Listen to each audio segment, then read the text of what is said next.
Hello, namaste everyone. Hope all of you are well. In the previous video, I have talked about entropy and the spontaneous reactions, especially if I talk about the spontaneous process in which there is no change in enthalpy, but it gives you the information about the direction.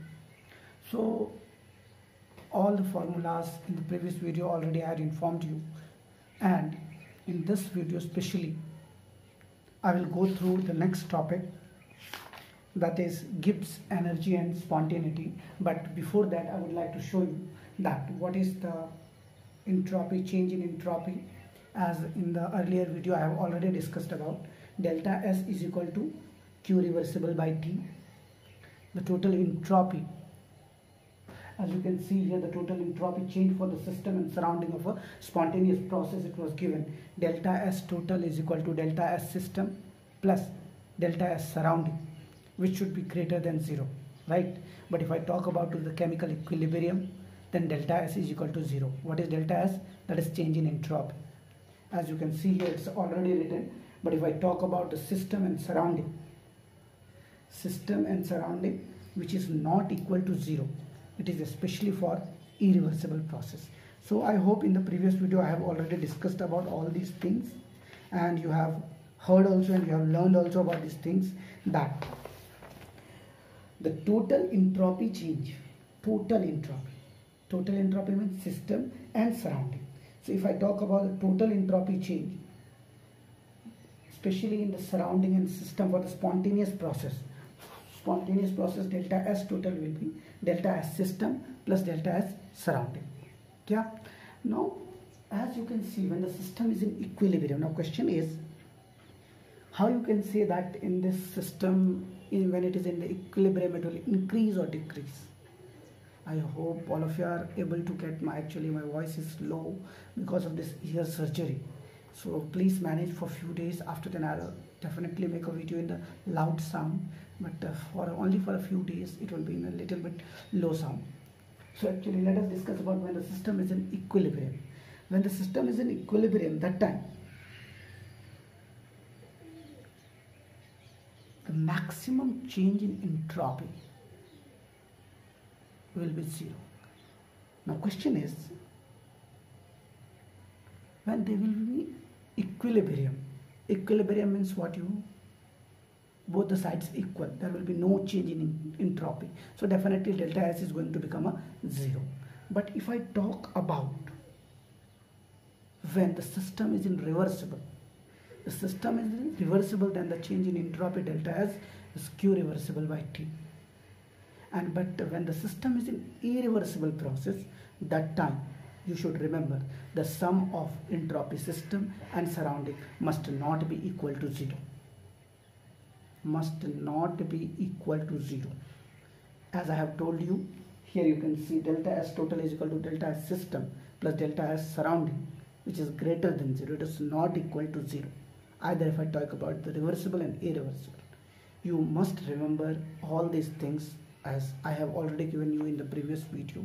This is our next video. In this video especially, you can solve your NCERT numericals, which is given in the problem number 6.9 and 6.10. Both the numericals is very comfortably, you can understand about the entropy change. So the total entropy change is equal to entropy system, means delta S system plus delta S surrounding, that is entropy system plus entropy surrounding. These are the changes in the entropy. That's why there is written a delta S. You know very well, when there will be entropy applied, then there will be a change in the reaction. So that's why here delta S means the change in entropy. The change in entropy is change in entropy system plus change in entropy surrounding. Now let's come to our new topic, that is Gibbs free energy. Now you can ask me, sir, what is this Gibbs free energy, or the total energy change in the system? Can you, sir, please elaborate something? Definitely I would like to say you about that. What is Gibbs free energy? So as you can see on the board what it is written, I hope all of you can see. You can just see the Gibbs free energy. Yeah, Gibbs free energy for a system, it is the total entropy change, that is delta S total, which decides the spontaneity of the process. But most of the spontaneity of the process in a chemical reaction, it falls into the category of either closed system or open system. Therefore, the most of the chemical reactions, there are changes in both the enthalpy and entropy. It is clear from the discussion in the previous section that neither decrease in the enthalpy nor increase in the entropy alone can determine the direction of the spontaneous change for the system. As you have seen here, what are the changes, right? So here, first of all, I would like to tell you, see what is Gibbs free energy or Gibbs energy. You can see Gibbs energy and Gibbs free energy, there are two different things, but I will tell you these all the things later on. So first of all, let me introduce about this Gibbs energy, that there is no changing in the entropy, either it increases or decreases, and there will be no changes in the enthalpy also, either it increases or decreases. So as you have seen here, that is there any changes in the entropy or enthalpy? So there is no changes in the entropy and enthalpy yet here, as I have already informed you in the previous section also about the delta S total. So when I talk about the delta S total, you can see here it's written on the board, right? So here, if we, for the purpose, if we define a new thermodynamic function, that is the Gibbs energy from the function, and this Gibbs energy is denoted by G. What is this? Gibbs energy is denoted by G. So G is equal to H minus Ts. Gibbs function G is an extensive property and a state function, and the change in Gibbs energy for the system, that is delta G system, which can be written as delta G system is equal to delta H system minus T delta S minus entropy system delta T. See, whatever the formulas are written, just to remember these formulas, these are very important. So here, as I have told you about, G is equal to H minus T delta S, and it is an extensive property. So when we talk about the Gibbs energy change in the system, then delta G system is equal to delta H system minus T delta S system minus S system delta T. And if we talk about when the delta T is the constant, if we talk about the temperature is a constant, that time delta T is equal to 0. So as it will become a 0, then you know here delta G is equal to delta H minus T delta S.